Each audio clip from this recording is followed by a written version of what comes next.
Yes, thank you. I'll echo the rest of people who've spoken and thank the panel and everyone involved who brought us all here. It's a pleasure to be back. I'm also going to try to keep my words to a minimum so we can have some good conversation. I was going to begin by saying that the topic I'm going to discuss hasn't come up much, but two of the three people who went before me brought it up, which is exciting, and that's migration and migrants. I think it is one of the most pressing issues of our time, whether you look at it from a human dignity perspective, a numerical perspective, and it's something that gets a lot of press, but we haven't heard that much about today, so I'm happy to discuss it more. So I work for an organization called the Scalabrini International Migration Network, and what we do is provide direct services to migrants and refugees all over the world, but primarily in Central and South America. So that means food, shelter, medical care, psychological counseling, and then in the longer term, vocational training and job placement, as well as, depending on the individual, entrepreneurship training if they want to open their own business.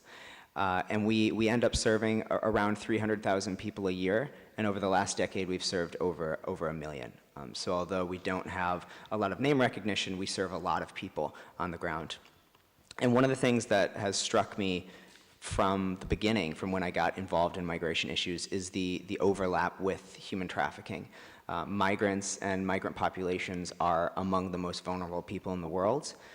They go to new countries without knowing the language, they don't know the culture, they often don't have anywhere to live, many of them don't have family members there, they don't have friends, they don't know what the laws are, they don't have easy access to jobs. I could go on and on and on, but these are the people that traffickers prey on. And so what that leads to is a very strong connection between migration flows and trafficking.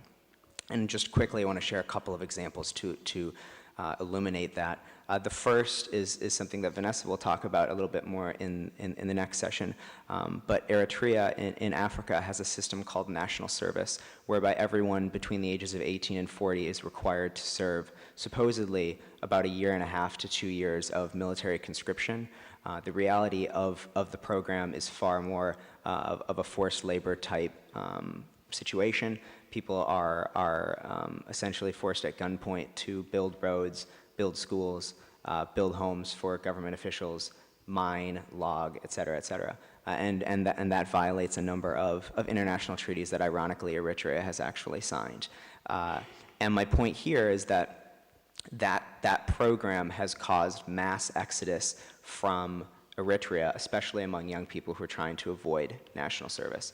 So in that way, human trafficking, forced labor, state-sponsored slavery have actually caused migration flows. On the other hand, and a situation that gets more press, you have migrants themselves becoming migrants and then being trafficked after the fact. So you have traffickers prostituting Syrian children in Greece. You have Romanians working on farms in Sicily. You have Nigerian migrants and other African migrants in Libya, essentially living in debtor prisons and forced to work until someone buys them. And then the example that I want to spend the most time on is actually Thailand. A couple of years ago, Thailand, and particularly the fishing industry, the shrimp industry, got a lot of press, particularly from The Guardian in the UK, about the treatment of workers on the boats, abuse, poor pay, long working hours. One thing that didn't get a lot of mention is that somewhere around 80 to 90% of those people are migrant workers. They're not Thai. They're primarily from Myanmar, so the Rohingya, as well as Cambodians and Laotians. And so that is also another industry where people who are desperate move to Thailand because they have no other option, and they're forced into situations that not only resemble but are in fact trafficking. So that kind of illuminates the connection between these two issues.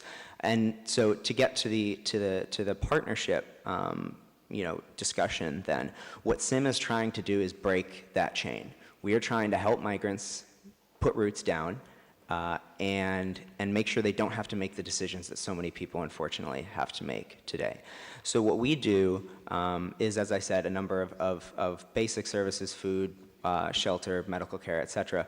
But I think the most important is jobs.